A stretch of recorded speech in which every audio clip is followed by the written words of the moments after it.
Exercice supplémentaire numéro 13. Soit BAF un triangle quelconque, soit E le point tel que vecteur BE égale vecteur FA. Montrer que vecteur EA égale vecteur BF. On va bien sûr faire un dessin avant. Alors, BAF quelconque. Attention de ne pas faire un triangle rectangle, du coup.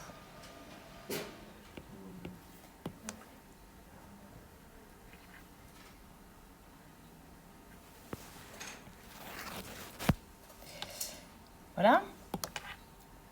E le point tel que vecteur BE égale vecteur FA. Donc celui que je connais, c'est le vecteur FA. Je le trace. Pensez toujours à les tracer parce que vous visualiserez mieux.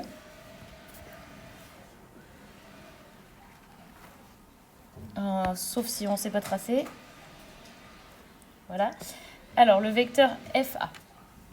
Donc, on veut mettre le point E pour que les deux vecteurs BE et FA soient égaux. Donc, on se déplace de F jusqu'à A de la même manière que de B jusqu'à E. Donc, je vais aller vers la gauche et vers le haut. Alors, de combien de carreaux j'avais pris moi 1, 2, 3, 4, 5 et 1, 2. 1, 2, 3, 4, 5, 1, 2. Et mon point E va se trouver ici.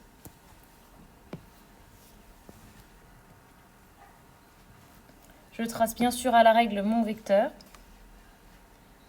Et le point E est là.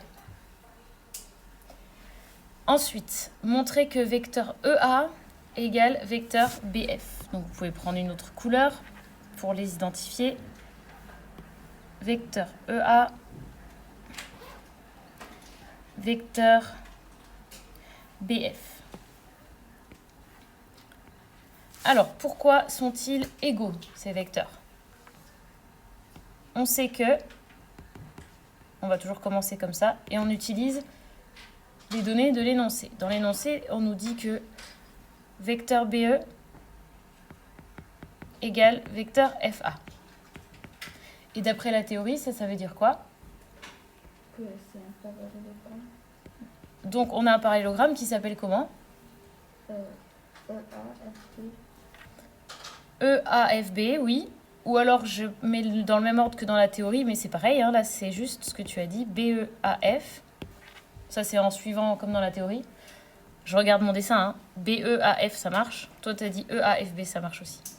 Donc, BEAF est un parallélogramme. Mais si c'est un parallélogramme, eh bien, on a aussi les deux autres vecteurs qui sont égaux. Vous voyez, là, on a les vecteurs orange qui sont égaux. Mais comme c'est un parallélogramme, bien, on a aussi les vecteurs bleus. Alors, comme c'est un parallélogramme, eh bien, on a aussi le vecteur BF qui est égal au vecteur EA. Et c'est exactement ce qu'on nous demandait de montrer. Et donc, on a fini l'exercice.